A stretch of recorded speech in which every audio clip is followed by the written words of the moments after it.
Hi, my name's Mikey, and I'm a...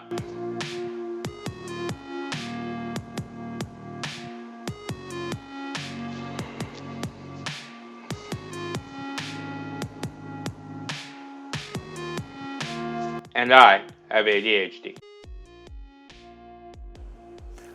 Welcome back to the lab. If this is your first time joining us, go ahead and hit that subscribe button down below to make sure that you stay up to date on all the content that we produce here in the lab. A couple of weeks ago, I started a series on making with ADHD. It's kind of a personal thing for me. As many of you who have been with the channel for a while know, I have ADHD. I'm ADHD type C, which is both the inattentive and the hyperactive side. It's by far the most common, I believe. Anyway, so a lot of the comments that I got said that you guys wanted me to share my ADHD story. And that's what this video is going to be. So you can understand where I'm coming from when we're trying to give advice as to how to deal with the issues of being a maker and dealing with ADHD and the complications that come with that. So first off, I was diagnosed as a child. I was, I believe, 5 or 6 years old. I was diagnosed by a doctor named Dr. Graham, who wound up becoming a child psychologist and one of the foremost specialists in childhood ADHD. So I had a good start with the path there. My parents immediately went to medication. There's a huge debate over whether or not children should be medicated. They tried Ritalin with me. Ritalin didn't even dent my hyperactivity. So we immediately flipped over to dextroamphetamine. Now, I spent most of my life on dextroamphetamine. In grade school, I was a mediocre student. Often on my report cards, as many of you have told me in the past, could do better if he just tried. Very intelligent, but doesn't apply himself. The kicker was I was trying, and we all are often trying a lot. And it's much harder for us than it is for other people, but that's the reality of it. In grade school, I had very few friends, and the ones that I did were kept very close to me. There was a lot of, obviously, the standard bullying that went on, but whatever. That's a completely different thing. I had problems with socializing, I think was the biggest challenge for me, was trying to figure out how I fit in with kids my own age. I still do have problems with that with adults sometimes. I find that the majority of my friends are actually younger than I am, but that's another story. So we went in from grade school to high school. In grade 9, at the end of grade 9, I decided I didn't want to be medicated anymore. I somehow got it in my head that the medication made me different and I didn't want to be different. So I came off of dextroamphetamine the beginning of grade 10, and in the summer, or actually the summer before, the end of grade 9, and in the summer to grade 10, I shot up about a foot and gained like 100 pounds. So I became a much bigger person.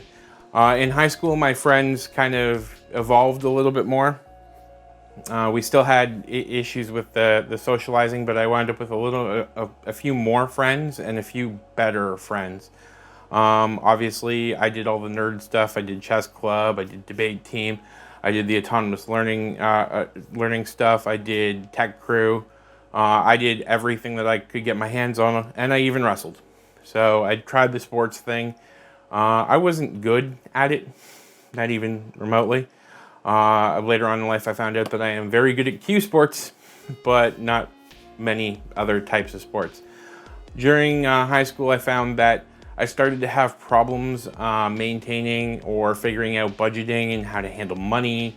And while I was gaining more friends that were similar to me, there were very few of them. By the end of my high school career, the year before I went to college was probably the best year in school for me.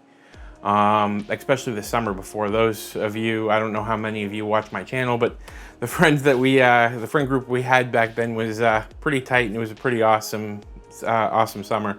So I went to college, again, not medicated at this point, with the intention of figuring out the sociological things to life, and I had a much better experience. Nobody there knew me. I wound up going to college about 172 kilometers away from where I grew up. So nobody knew me. It was a fresh start. I was living in residence. The money issues continued. I wound up getting myself into massive amounts of debt, but that seems to be pretty much par for the course. I was an okay student. I did about 70s and 80s for the first year of college. The second year, some stuff happened and I wound up flunking out. I took a year off and I wound up working in odd jobs. I wound up working at Schneider's Meats Factory, which is when I determined that factory work is not for me, and I don't think it's for anyone that has ADHD. That did a pretty good job of driving me crazy. It was around this time that I found building stuff really helped my mind. That I'd always been the type of person to take something apart and repair it. I said in the Why I Make video that I didn't grow up in a rich family, and if I wanted something cool, I either had to build it or find a broken one and repair it. Up to this point, it was usually find a broken one and repair it. But now I've started to build things, and it was kind of a paradigm shifting moment for me. So I went back to school. I tried the computer programming program at Durham College one more time. Didn't make it through, wound up being 3 English credits shy of getting my diploma. Washed out of college, never to really go back to that. Wound up in call centers for a good part of my life. Wound up doing everything from the first guy answering the phone up to chief operations manager of a telemarketing call center. It was in this list of call centers that I wound up at one that gave me a chance as a programmer. So I spent the next, I'd say 3 or 4 years actively programming at this call center. And that gave me the experience to overcome not having the diploma. Then where I work now decided to take a chance at me, and I've been with them for 7 years. Only recently, about a month ago at this point, did I decide that I probably need to go back on medication. So I've went back on Vivanaz, right? And it seems to be helping a lot. I, for one, I don't know about the rest of you that have ADHD, have suffered from the anxiety and depression that come along with it. And there's a lot of things that are going on in my life and a lot of parts that are moving that things were just starting to get to me. Going back on the medication has helped me.